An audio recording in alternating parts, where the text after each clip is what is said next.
Hello po sa lahat ng mga followers natin, idol. At ito na naman po, meron na naman po tayong nahuli sa ating paggagala mga idol. At napakalumang ano po ito. Ayan po, kabayo mga idol, laruan ng mga bata mga idol. Doon natin ito nahuli sa may lumang bahay mga idol. Meron niya mga idol.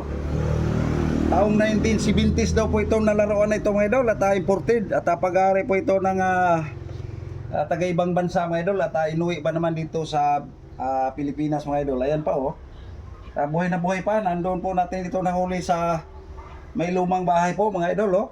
Wow. Laking tuwa naman po at naipagkaloob po ito sa inyong may lingkod. Ayan po, napakaganda. So sana lahat ng mga idol natin at nasiyahanin po kayo. Thank you for watching. Hindi ko no.